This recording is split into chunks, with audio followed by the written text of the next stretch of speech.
우리가 믿는 복음에 대해 한마디로 말하는 것은 쉬운 일이 아닐 거예요. 사실 하나님의 말씀 전체가 사람들에게는 복음이거든요. 복음이란 말은 복된 소식, 좋은 소식이라는 뜻이에요. 그런데 왜 하나님의 말씀이 복된 소식이 될까요? 사람은 앞으로 어떤 일이 자기에게 일어날지 알지 못해요. 그래서 불안해하지요.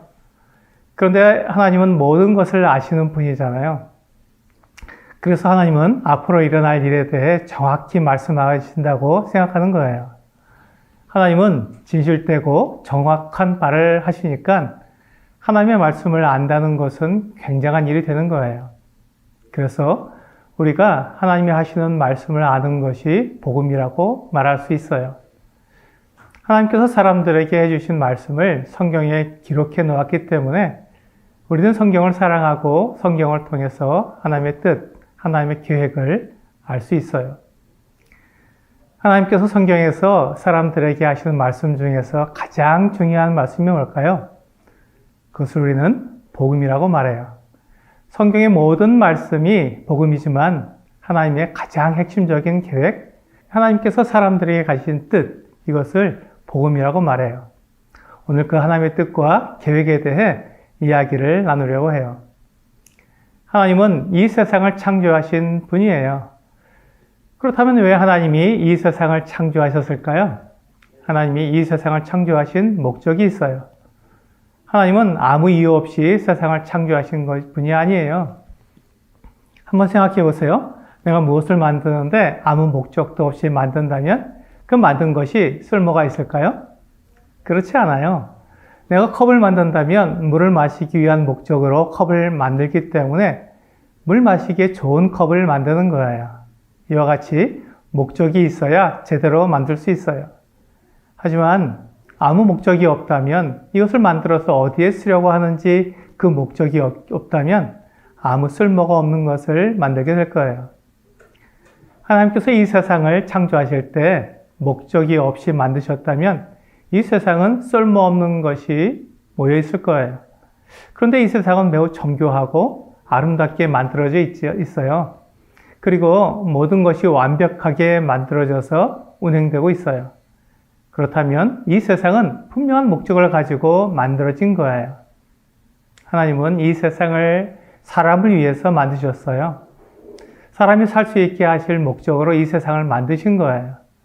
그래서 이 세상의 모든 것을 보면 사람에게 필요한 것들이고 사람들이 즐기며 사랑하게 되어 있어요. 그래서 이 세상의 모든 것은 사람을 위해 만들어졌다는 것을 알 수 있어요. 하나님께서 사람이 살 수 있도록 모든 것을 다 준비해 주신 후에 사람을 만드셨어요. 빛과 어둠을 나누시고 뭇에서 육지가 나오게 하시고 그리고 육지의 나무와 풀과 꽃과 열매가 맺게 하시고 하늘의 해와 달과 별들이 빛나게 하시고 하늘의 새가 날고 물속에 물고기가 살게 하셨어요. 이 땅에는 아름다운 동물들이 살게 하셨어요. 이 모든 것을 창조하신 이유가 뭐라고요? 그래요. 사람이 살 수 있게 만드셨어요. 그리고 드디어 사람을 만드셨어요. 하나님은 사람을 지으실 때 하나님의 형상을 따라 지으셨어요. 창세기 1장 27절과 28절을 보면 하나님이 그렇게 말씀하셨어요. 하나님이 자기 형상 곧 하나님의 형상대로 사람을 창조하시되 남자와 여자를 창조하시고 하나님이 그들에게 복을 주시며 하나님이 그들에게 이르시되 생육하고 번성하여 땅에 충만하라. 땅을 정복하라. 바다의 물고기와 하늘의 새와 땅에 움직이는 모든 생물을 다스리라 하시니라. 보세요. 사람은 하나님의 형상대로 만들어졌어요. 그리고 하나님은 사람들에게 이 세상의 모든 것들을 다스리라고 하셨어요. 사람은 하나님을 닮게 만들어져서 하나님을 대신해서 이 세상을 다스리는 멋진 존재인 거예요. 이게 사람이 받은 사명이에요. 사람이 해야 하는 임무인 것이죠. 하나님은 눈에 보이지 않고 하나님의 목소리를 들을 수 없어요. 그런데 이 세상은 어떻게 하나님을 알 수 있을까요? 사람을 통해 알 수 있어요.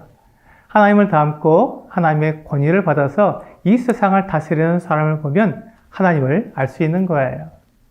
사람은 이 일을 하도록 지어졌기 때문에 이해를 할 때 하나님도 기뻐하시고 사람도 행복한 거예요. 이렇게 사람을 지으실 때 목적을 가지고 있었다는 것이 우리에게 복된 소식이 아닐까요? 사람들은 우리가 아무 목적도 없이 우연히 만들어졌다고 말하잖아요. 그렇게 아무 목적 없이 존재한다면 우리는 아무런 쓸모없는 존재인 거예요. 그러니까 아무렇게나 살 수밖에 없는 거예요. 그런데 그것이 아니라 하나님께서 우리를 분명한 목적과 이유를 가지고 지으셨다고 말씀하셨고 우리에게는 해야 할 일이 있어요. 그렇다면 이 소식은 우리에게 복된 소식, 좋은 소식이 될 수밖에 없어요. 그런데 사람과 하나님 사이에 이 좋은 관계가 깨졌어요. 사람이 욕심을 부린 거예요. 그래서 하나님의 계획대로 하지 않고 자기 욕심대로 살게 된 거예요. 이것을 죄라고 말해요. 사람이 욕심을 부려서 죄를 지은 거예요. 이사야 59장 2절은 이렇게 말씀하고 있어요. 오직 너희 죄악이 너희와 너희 하나님 사이를 갈라놓았고 너희 죄가 그의 얼굴을 가리어서 너희에게서 듣지 않으시게 함이니라. 하나님과 사람 사이에 죄가 들어와서 하나님과 사람 사이가 좋지 않게 된 거예요. 우리가 하나님께 아무리 말씀을 드려도 그것을 듣지 않으시게 된 거예요. 그래서 하나님의 뜻, 하나님의 계획을 알지 못하고 내 생각대로, 내 뜻대로 살아가게 된 거예요. 사람이 하나님께 지은 죄가 무엇일까요? 창세기 3장 3절부터 6절을 볼게요. 동산 중앙에 있는 나무의 열매는 하나님의 말씀에 너희는 먹지도 말고 만지지도 말라. 너희가 죽을까 하노라 하셨느니라. 뱀이 여자에게 이르되 너희가 결코 죽지 아니하리라. 너희가 그것을 먹는 날에는 너희 눈이 밝아져 하나님과 같이 되어 선악을 알 줄 하나님이 아심이니라. 여자가 그 나무를 본즉 먹음직도 하고 보암직도 하고 지혜롭게 할 만큼 탐스럽기도 한 나무인지라. 여자가 그 열매를 따먹고 자기와 함께 있는 남편에게도 주매 그도 먹은지라. 하나님이 지으신 남자와 여자가 하나님이 먹지 말라고 하신 선악을 알게 하는 나무의 열매를 먹은 거예요. 나무 열매를 하나를 먹은 것이 죄가 된다고요? 하나님이 너무 심한 게 아닌가요? 이렇게 말할 수도 있을 거예요. 하지만 열매 하나를 잘못 먹었다고 해서 죄를 지었다고 말씀하시는 것은 아니에요. 사람이 먹은 이 선악을 알게 하는 나무의 열매를 하나님은 먹지 말라고 하셨어요. 그것을 먹으면 죽는다고 말씀하셨어요. 왜냐하면 그 열매를 먹는다는 것은 하나님처럼 된다는 뜻을 가지고 있기 때문이에요. 그러니까 사람은 하나님의 대리자로서 이 세상에 하나님을 나타내는 일을 하도록 지어졌는데 선악과를 먹는 것은 이제 하나님의 대리자로 살지 않고 내가 하나님이 되어 내 마음대로 사는 걸 말하는 거예요. 한마디로 말하면 사람이 하나님을 반역한 거예요. 하나님께서 말씀하신 대로 살지 않고 내 마음대로 살기로 한 거예요. 사람이 하나님을 밀어내고 하나님의 자리에 앉은 거예요. 그래서 더 이상 하나님 없이 살게 된 거예요. 그러니까 하나님이 사람을 밀어낸 게 아니고 사람이 하나님을 밀어낸 거예요. 이렇게 되었기 때문에 하나님과 사람 사이가 멀어지게 된 것이지요. 그렇다면 하나님은 어떻게 하셔야 될까요? 사람이 하나님을 밀어냈으니까 사람들에게 벌을 하시고 그들을 망하게 두셔야 할까요? 그렇지 않아요. 하나님께서는 사람을 만드실 계획을 하셨을 때 이미 사람들이 하나님을 반역할 것을 알고 계셨어요. 하나님이 그걸 아시고도 사람을 만드신 거예요? 그렇죠. 하나님은 모든 것을 다 아셨어요. 그럼에도 불구하고 사람을 만드셔서 하나님과 사랑을 하는 그런 대상으로 만드실 계획을 하신 거예요. 그렇다면 사람이 죄를 지어서 하나님과 함께하지 못하게 되었으니 이제 어떻게 해야 하나요? 하나님이 실패하신 걸까요? 그렇지 않아요. 하나님은 이미 그 이후의 계획도 다 가지고 계셨어요. 그것이 바로 구원자에 대한 계획이에요. 하나님은 사람들의 죄를 지을 것을 아셨기 때문에 사람들의 죄를 용서하실 계획을 가지고 계셨어요. 그래서 사람들이 하나님을 떠났지만 다시 돌아올 수 있도록 구원자를 보내주시겠다고 말씀하셨어요. 마치 건물에 불이 나서 사람들이 무서워하고 고통스러워할 때 소방대원들이 불이 난 그 건물에 들어가서 사람들을 구해내는 것처럼 죄 때문에 하나님과 멀어진 사람들을 다시 하나님께 돌아올 수 있게 도와주시는 구원자가 오시는 거예요. 이렇게 하나님께서 구원자를 보내주신다는 약속이 바로 복음이에요. 죄 때문에 하나님과 사랑의 관계를 이룰 수 없게 되었는데 우리의 모든 죄를 다 용서해 주시고 하나님과 다시 사랑의 관계를 이루게 해주시는 구원자가 오신다니 복음일 수밖에 없지요. 하나님이 없는 사람의 모습을 보세요. 자기가 하나님처럼 최고이고 가장 높은 사람이라고 말하지만 사실 하나님 없는 사람은 비참한 삶을 살고 있어요. 로마서 1장 28절부터 31절 말씀은 이렇게 말씀하고 있어요. 또한 그들이 마음에 하나님 두기를 싫어하며 하나님께서 그들을 그 상실한 마음대로 내버려 두사 합당하지 못한 일을 하게 하셨으니 곧 모든 불의, 추악, 탐욕, 악에 가득한 자요, 시기, 살인, 분쟁, 사기, 악독이 가득한 자요, 수군수군하는 자요, 비방하는 자요, 하나님께서 미워하시는 자요, 능욕하는 자요, 교만한 자요, 자랑하는 자요, 악을 도모하는 자요, 부모를 거역하는 자요, 우매한 자요, 배약하는 자요, 무장한 자요, 무자비한 자라. 하나님께서 사람의 이런 모습을 보신다면 어떻게 하실지 생각해 보세요. 지금 이 모습은 하나님이 원래 만드신 그 목적대로 하나님과 사랑을 나누며 교제할 수 있는 모습이 아니에요. 너무나 끔찍한 모습이 되어버렸어요. 이런 모습으로 하나님을 떠나서 사는 사람에게 하나님이 하실 수 있는 것은 처음에 말씀하신 대로 사람이 죄를 지으면 죽는다는 죄와 사망의 법뿐이에요. 죄를 지은 사람은 모두 죽는 거예요. 죽어서 하나님께 심판을 받게 되고 영원히 형벌을 받게 되는 거예요. 이것이 하나님을 떠난 사람의 운명이에요. 원래 하나님이 사람을 지으실 때는 이렇게 끔찍한 모습이 아니었는데 사람이 자기 욕심 때문에 죄를 짓고 이런 모습이 되어버렸어요. 하나님께서는 사람을 사랑하시기 때문에 이런 모습으로 내버려 두실 수 없어요. 그래서 계획하신 대로 구원자를 보내주시는 거예요. 하나님은 사람들에게 약속을 해주셨어요. 사람들의 모든 죄를 용서하고 다시 하나님께로 돌아올 수 있도록 만들어줄 구원자를 보내주시겠다고 약속하셨어요. 하나님께서 사람들에게 구원자를 보내주신다고 약속하신 말씀을 기록해 놓은 것이 구약 성경이에요. 구약 성경의 핵심 내용은 하나님께서 사람을 사랑하셔서 구원자를 보내주신다는 약속이에요. 그러니까 우리가 구약 성경을 읽으면 하나님의 이 사랑의 약속을 알게 되는 거예요. 그렇다면 신약 성경은 무슨 내용을 담고 있을까요? 그것은 구약 성경에서 약속하신 그 구원자가 이 세상에 오셨다는 내용이에요. 하나님이 구원자를 보내주신다는 약속이 복음이지만 그 구원자가 오셨다는 그 소식은 더 놀라운 복음이에요. 그래서 신약 성경은 복음서로 시작하고 있어요. 하나님이 약속하신 구원자가 오셨다는 것을 분명하게 말씀해주고 있는 거예요. 복음서는 4권으로 이루어져 있어요. 마태, 마가, 누가, 요한이라는 4사람이 쓴 4권의 복음서로 시작하고 있어요. 왜 하나님은 신약 성경을 4사람의 복음서로 시작하고 있을까요? 그래요. 이 세상 모든 사람들이 하나님의 구원자가 오신 것을 부인하지 못하도록 4명의 증인을 통해 말씀해 주신 거예요. 하나님이 보내주신 구원자가 이 세상에 오셔서 사람들의 모든 죄를 다 용서하시고 하나님께로 돌아갈 길을 마련해 주셨다는 소식을 확실히 말씀해 주시기 위해 내 복음서를 우리에게 주셨어요. 사람들은 하나님을 오해하고 있어요. 그것은 하나님이 사람들을 미워한다는 거예요.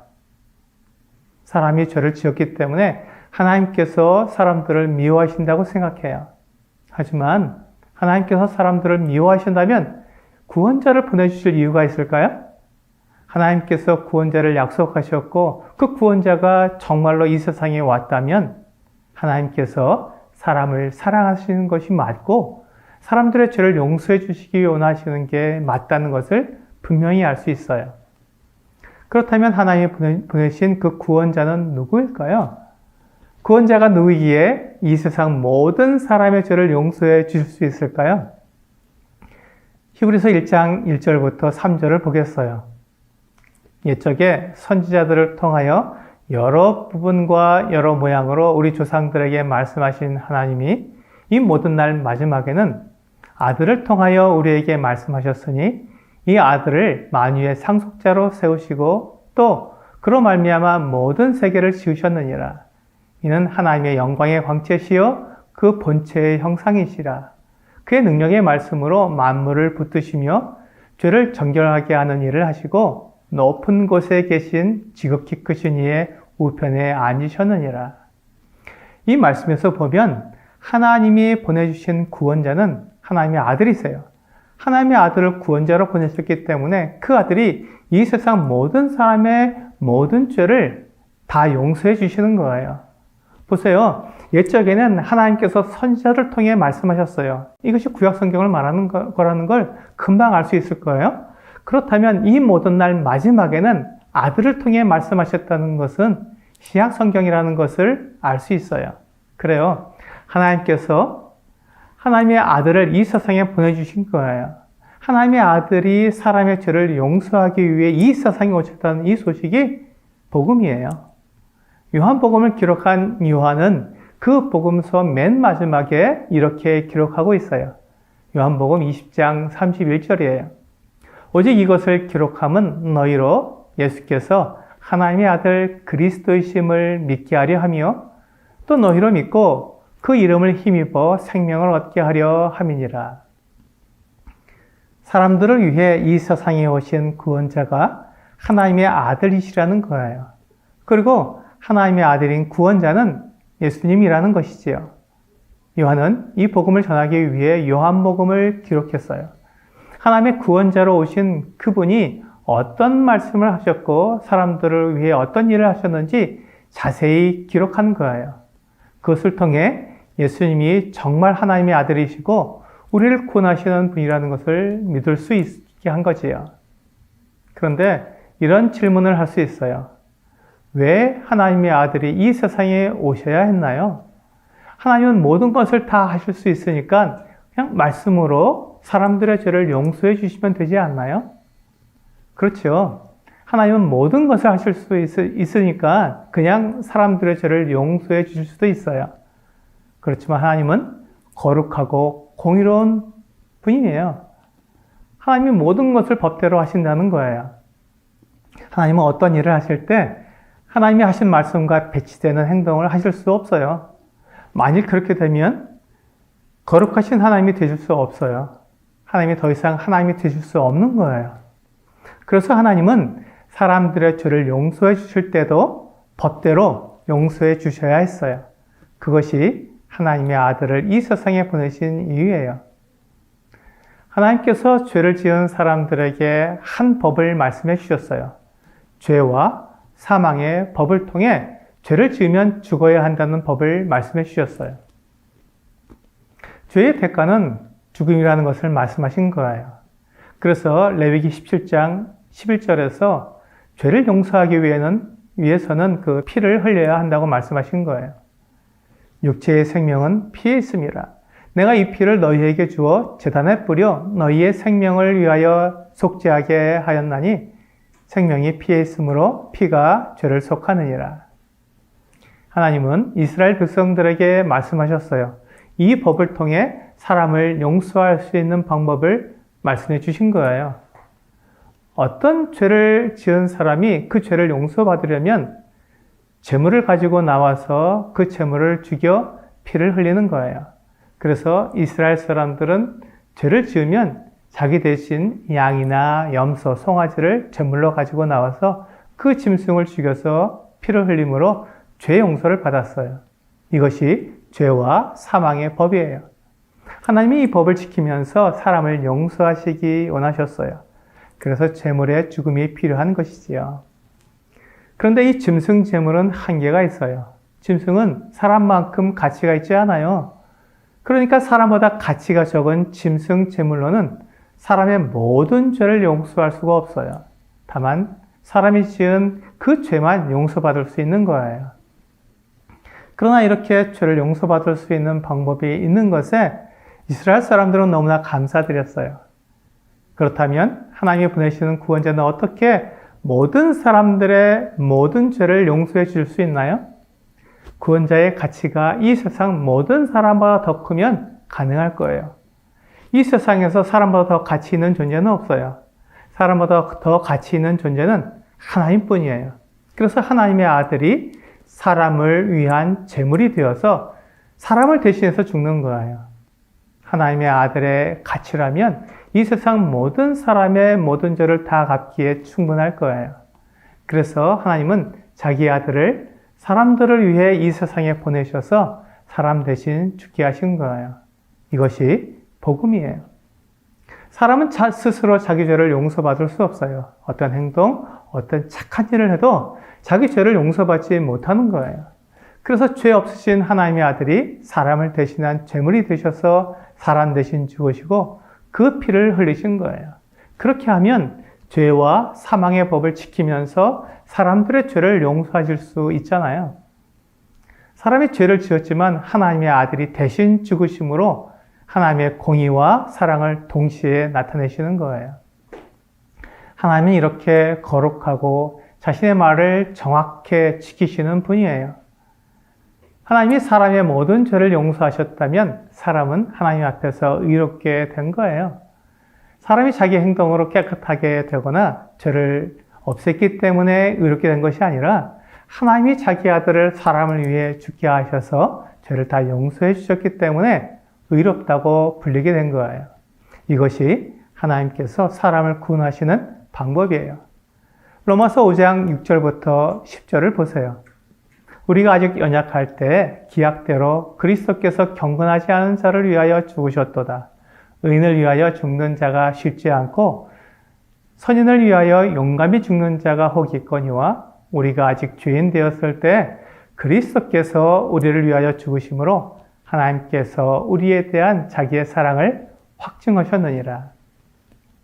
사람은 연약하기 때문에 하나님 앞에서 의로운 사람이 될 수 없어요. 잠깐 좋은 일, 착한 일을 할 수는 있지만 평생 동안 그렇게 할 수 있는 사람은 없어요. 그렇게 사람은 경건하지 않은 거예요. 그리고 사람은 죄인이에요. 사람이 스스로 아무리 노력해도 그 죄를 없앨 수 없어요. 사람들이 죄를 없애려고 많은 돈을 바치기도 하고 좋은 음식으로 하나님께 제사를 드리기도 해요. 또 착한 일을 하려고 다짐을 하기도 하지요. 그렇게 해서 사람의 죄가 없어질 수 있을까요? 아니에요. 사람의 죄는 결코 없어지지 않아요. 예레미야 2장 22절이에요. 주 여호와의 말씀이니라. 내가 잿물로 스스로 씻으며 내가 많은 비누를 쓸지라도 내 죄악이 내 앞에 그대로 있으리니. 사람이 아무리 죄를 없애려고 애를 써도 스스로 그 죄를 없앨 수 없다고 말씀하시는 거예요. 그래서 하나님께서 사람을 위한 구원자를 보내주신 거예요. 그것도 하나님의 아들이 구원자가 되어 오셔서 사람을 대신해서 죽으신 거지요. 이것이 복음이에요. 하나님께서 사람들에게 전해주고 싶은 복된 소식, 좋은 소식이 바로 이것이지요. 하나님께서 사람의 모든 죄를 완전히 다 없애주시는 길을 열어주셨어요. 누구든지 하나님이 열어주신 길을 통해 죄 용서를 받고 하나님께 돌아갈 수 있어요. 이것이 하나님께서 우리에게 주시는 복음이에요. 이 소식이 복된 소식이고 좋은 소식이지요. 그렇다면 이 소식을 우리가 어떻게 받아야 할까요? 하나님께서 이뤄놓으신 이 구원의 길로 어떻게 들어갈 수 있느냐는 거예요. 하나님은 이 구원의 방법을 남녀노소 누구나 받아들일 수 있도록 쉽고 단순한 방법을 말씀해 주셨어요. 이것 또한 복음이에요. 어려운 방법으로 복음을 받아들이게 하셨다면 그 방법을 할 수 있는 사람만 구원받을 거예요. 하지만 하나님께서 누구든지 가장 쉬운 방법으로 하나님께 돌아올 수 있게 하셨다면 이것이 우리에게 좋은 소식이 되는 거예요. 요한복음 3장 16절을 보겠어요. 하나님이 세상을 이처럼 사랑하사 독생자를 주셨으니 이는 그를 믿는 자마다 멸망하지 않고 영생을 얻게 하려 하심이라. 하나님께서 주신 사람들의 영생을 얻는 방법은 하나님이 보내시는 구원자를 믿는 거예요. 그 구원자를 믿으면 멸망하지 않고 영생을 얻게 하겠다고 약속하셨어요. 하나님은 약속을 반드시 지키는 분이에요. 하나님이 하신 말씀을 지키기 위해 그 아들을 보내실 정도로 반드시 그 약속을 지키는 분이에요. 그러니까 구원자이신 하나님의 아들을 믿는 사람은 영생을 얻는 거예요. 이것이 하나님의 약속이고 하나님의 방법이에요. 그래서 하나님의 약속대로 하나님이 보내신 하나님의 아들, 구원자를 믿으면 우리의 모든 죄가 용서되고 하나님과 사랑의 관계로 회복되는 거예요. 이것이 하나님께서 사람들에게 주시는 복음이에요. 요한복음 1장 12절도 똑같이 말씀하고 있어요. 영접하는 자, 곧 그 이름을 믿는 자들에게는 하나님의 자녀가 되는 권세를 주셨으니. 하나님의 아들 예수 그리스도의 이름을 믿는 자에게 하나님의 자녀가 되는 권세를 주신다고 약속하셨어요. 사람은 스스로 하나님처럼 되려고 하다가 멸망의 길로 가게 되었어요. 그 노력이 실패한 거예요. 실패할 수밖에 없지요. 사람은 하나님이 될 수 없는 하나님이 만드신 피조물이기 때문이에요.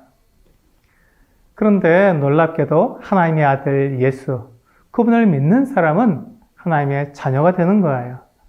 물론 사람이 하나님이 될 수는 없어요. 그렇지만 하나님의 자녀가 되어서 하나님을 나타내는 신분을 가지는 거예요. 하나님께서 우리에게 주신 그 신분, 그 자리에 만족하며 즐겁게 하나님이 우리에게 주신 그 목적을 이루는 거예요. 이것이 우리를 향하신 하나님의 뜻이에요. 디모데전서 2장 4절이에요. 하나님은 모든 사람이 구원을 받으며 진리를 아는 데 이르기를 원하시느니라. 하나님의 마음은 모든 사람이 구원을 받아 진리를 아는 데 이르기를 원하시는 거예요. 사람들은 하나님이 사람들을 벌하시며 지옥에 보내시는 무서운 분이라고 생각하지만 하나님은 사람을 사랑하시는 사랑의 하나님이세요. 하나님이 사람을 사랑하셔서 사람을 구원하기 원하시기 때문에 사람을 위한 구원자를 보내주신 거예요. 하나님이 보내주신 구원자는 하나님의 아들이에요. 우리가 예수님이 하나님의 아들이시라는 것을 어떻게 알 수 있을까요? 그것은 예수님이 부활하셨기 때문이에요.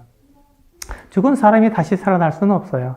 그렇기 때문에 죽음을 이기고 다시 살아난다면 그분은 하나님의 아들이 틀림없어요. 예수님은 십자가에 달려 죽으심으로 사람들의 죄를 대신 갚아주셨어요. 그리고 장사된 지 사흘 만에 다시 살아나셨어요. 이것으로 예수님이 하나님의 아들이심을 분명히 나타내셨어요. 고린도전서 15장 3절부터 8절을 보세요. 내가 받은 것을 먼저 너희에게 전하였노니 이는 성경대로 그리스도께서 우리 죄를 위하여 죽으시고 장사 지낸 바 되셨다가 성경대로 사흘 만에 다시 살아나사 개바에게 보이시고 후에 12 제자에게와 그 후에 500여 형제에게 일시에 보이셨나니 그 중에 지금까지 대다수는 살아있고 어떤 사람은 잠들었으며 그 후에 야고보에게 보이셨으며 그 후에 모든 사도에게와 맨 나중에 만삭되지 못하여 난 자 같은 내게도 보이셨느니라. 예수님은 죽음을 이기시고 다시 살아나신 분이라고 분명히 말씀하고 있는 거예요. 성경대로 죽으시고 성경대로 다시 살아나신 하나님의 아들이 바로 예수님이에요. 그래서 우리가 그 예수님을 하나님의 아들로 우리를 구원하시는 구원자로 믿으면 구원받는 거예요. 그래서 복음을 한마디로 말하면 이렇게 말할 수 있어요. 로마서 1장 2절이에요. 이 복음은 하나님이 선지자들을 통하여 그의 아들에 관하여 성경에 미리 약속하신 것이라. 하나님께서 성경에 약속하신 아들에 관한 소식이 바로 복음이에요. 이 복음을 듣고 믿는 사람은 멸망하지 않고 영생을 얻는 거예요. 성경에서 우리에게 전해주는 복음은 바로 예수 그리스도에 관한 소식이에요.